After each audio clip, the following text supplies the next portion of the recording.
everything we do, do we have somebody at the C level who can actually help us? And so the question you can say to yourself is to say, has your organization completely evolved? Say, does your organization have a chief marketing officer?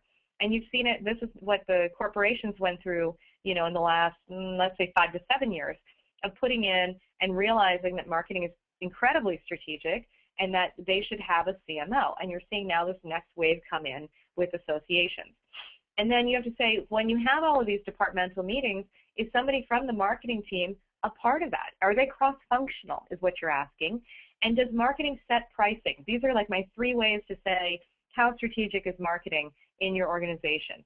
Typically the role of marketing, if you look at the pure discipline of it, is to decide what product is going to be sold to whom, at what price, how you will distribute it, and how will you position it. And so if you're not doing those things, then probably you're in the process of evolving to a world where that is very much the case. So oftentimes you see that membership sets the price based on what they think the market will bear, or publications does, et cetera, based on their cost, and on and on and on. So again, it's all separate, and it's back to having an organization that looks like this.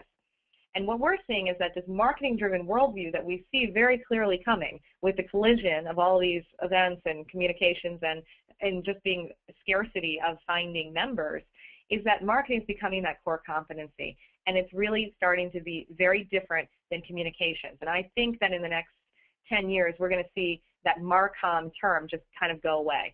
And I think, I think it's been a thing in the association market that people have gotten away with, and that they don't really distinguish, and it's all kind of bundled together along with, I don't know, who does the website and social, and it's all in there. And I think you're going to start seeing that pull apart.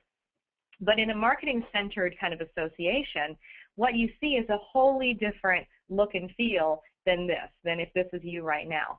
And in a marketing-centered organization, association, you're looking at the heart of it, the whole bullseye there, being the product marketing strategy. If you want to call it just the strategic, plan, that's fine.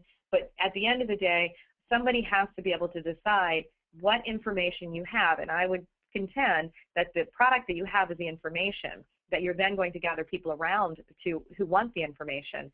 What does that now look like? Can I define that? And how do I make it so compelling that people come to me? And that should be the kind of the name of the game. And so if we take a product marketing strategy approach and we put that right in the middle, then what comes around it from the circles is now a go-to-market strategy. And now you're looking at your advocacy, government relations, your events, your publications, et cetera, as part and parcel of the go-to-market strategy. They're not products themselves. They're part of